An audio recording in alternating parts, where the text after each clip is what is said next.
দুনিয়ার মুসলমান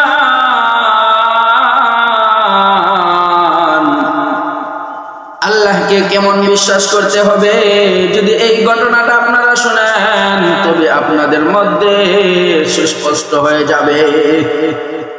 এই ঘটনাটা আপনারা বারবার শুনেছেন, আমিও আপনাদের মাঝে এই ঘটনাটা নিয়ে আসলাম। ও ভাই দোস্ত বুজুর্গ কথা বলি, মন দিয়ে শুনবেন। হুজুর গাউসে পাকের আব্বা আবু সালেহ মুসা জঙ্গি রহমাতুল্লাহি আলাইহি নদীর পার দিয়ে এরকম ভাবে যখন হাঁটা চলা করতেছেন, আবু সালেহ মুসা জঙ্গি দেখতে পায় নদী দিয়ে একটা ফল আসতেছে, একটা আপেল আসতেছে। এই দেখার পর আবু সালেহ মুসা হাত দিয়ে যখন ওই ফলটা তুলে খোদার কারণে ওই ফলটা এবার আবু সালেহ মুসা খায়। খাওয়ার পরে আবু সালেহ মুসা মনে মনে চিন্তা করে, আমি যে ফল খাইলাম কিন্তু মালিকের কাছ থেকে কোনো অনুমতি নেই নাই, এবার আমার কি হইব? এই কথা চিন্তা করে আবু সালেহ মুসা জঙ্গি ওই ফলটা যেদিক দিয়ে আসছে ওই রাস্তা ধরে ধরে নদীর দিকে হাঁটা চলা করতেছে। এক পর্যায়ে দেখতে পায় সামনে একটা আপেল গাছ। ওই গাছ দেখার পরে এবার আবু সালেহ মুসা যখন ওই মালিকের বাড়িতে যায়, মালিকের বাড়িতে যাওয়ার পরে এবার আবু সালেহ মুসা বলতেছে আসসালামু আলাইকুম। আবু সালেহ মুসা সর্বপ্রথম দিলেন সালাম। ওই লোকটা ঘর থেকে বেরিয়ে বলতেছে, ও বাবা তুমি কে, কিসের জন্য এসেছো?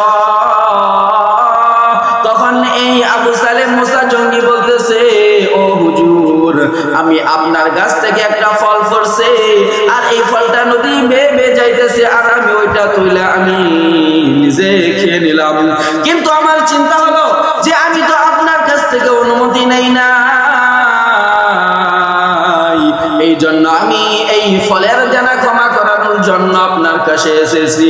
এবার হুজুর বলতেছে, মানে মনে চিন্তা করতেছে এটা তো কোনো সাধারণ মানুষ না, এটা তো কোনো সাধারণ মানুষ না, এটা ঈমান ইয়াকিন এবং বিশ্বাস হলো একজন আল্লাহ ওলি বান্দা। এই কথা মনে মনে চিন্তা করার পরে এবার হুজুর বলতেছে, আমি তোমাকে ক্ষমা করতে পারি, তবে একটা শর্ত আছে, তোমার আমার বাবার খেদমত করতে হবে, 12 বছর গোলামি করতে হবে। ও ভাই দোস্ত বুজুর্গ কথা বলি, মন দিয়ে শুনবেন। যখন 12 বছর একটা ফল খাওয়ার কারণে 12 বছর গোলামি করার শাস্তি দিলেন, এবার আবু মুসা জঙ্গি বলতেছে ঠিক আছে আমি তাতেই রাজি। ও ভাই দোস্ত বুজুর্গ কথা বলি, মন দিয়ে শুনেন। যখন এরকম ভাবে 12 বছর খেদমত করে প্রচুর পানি, গোসলের পানি, বাড়ির যাবতীয় কাজ এরকম ভাবে আবু মুসা জঙ্গি এরকম ভাবে সমস্ত কাজ করে করার পর যখন আবু মুসা 12 বছর এরকম ভাবে খাদেমগিরি করার পর এবার বলতেছে, হুজুর এবার কি আমার ফলের দেনা আপনি ক্ষমা করছেন?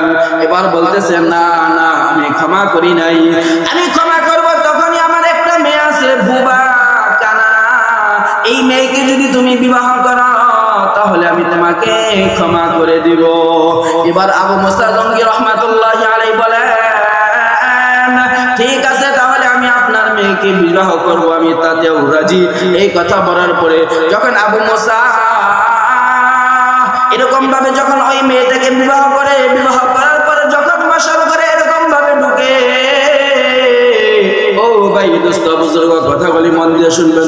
ঘরের দরজা খোলার সাথে সাথে আবু মুসা এরকম ভাবে দেখতে পায় ওই মহিলাটা কানাও না বুবাও না, এমন একটা সুন্দরী যুবতী।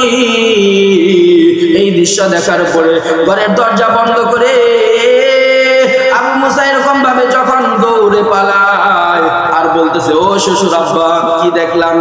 তুমি যা দেখছো এটা ঠিক দেখেছো, আমার মেয়ে কানাও না, আমার মেয়ে বুবাও না, আমি কানা বুবা এই জন্যই বলেছি, তবে শোনো